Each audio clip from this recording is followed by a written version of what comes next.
So good afternoon. We have worked with the data science team for WySTACK with the University of Wyoming this summer.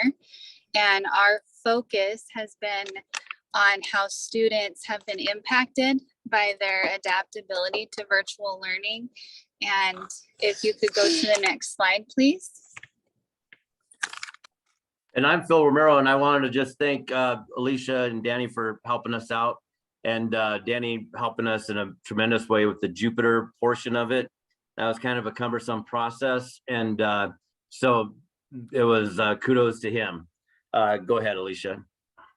So overview of what we have been looking at is really focusing on how the pandemic has changed our world, and more specifically, how it has changed education and student success.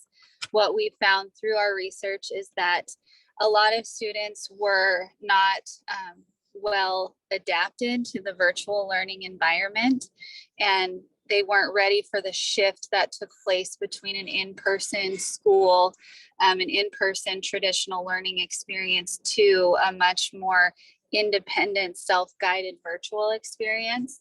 And so we used a lot of data and resources and research through the last 6 weeks to explore how their educational experience was impacted. Phil? Yeah, so that was basically it. It was kind of an interesting topic going through all of those, the research and the Kaggle, UNICEF, whole bunch of different online learning.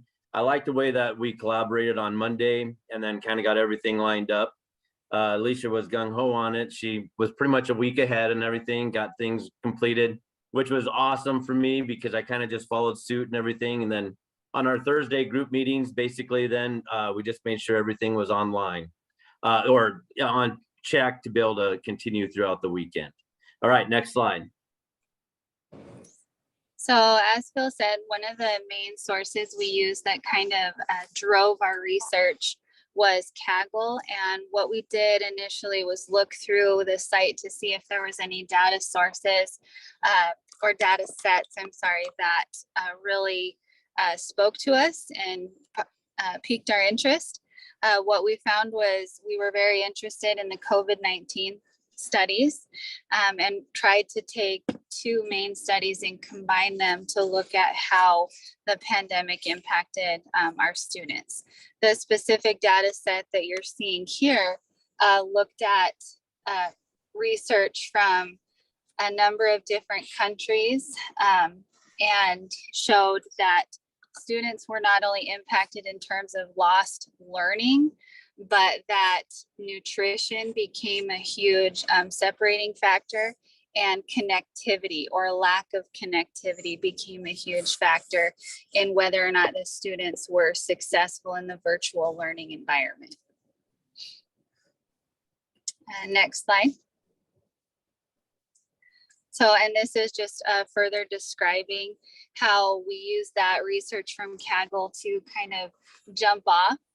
And we began looking at other sources, namely, I believe Phil said UNICEF was one that we looked at, where there were actual measurements and surveys from a number of different sources within the United States and India and various other countries, looking at how students themselves felt like they adapted to the online learning, what they felt the losses were, what they felt the gains were.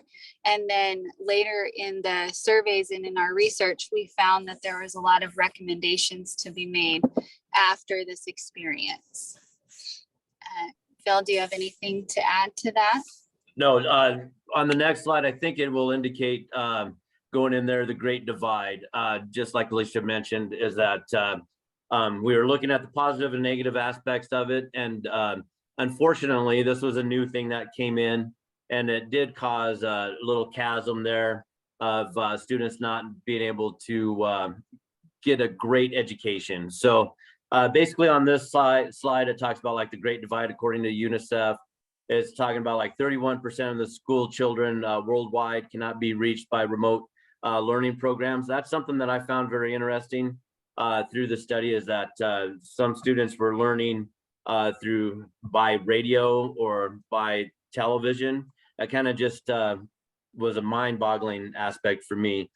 And then says 40% of the countries did not provide remote learning. Therefore, those students did not have the opportunity to continue their education. So they did learn that we need to start bringing in some of the internet capabilities to be able to help the students have a better understanding. Next slide.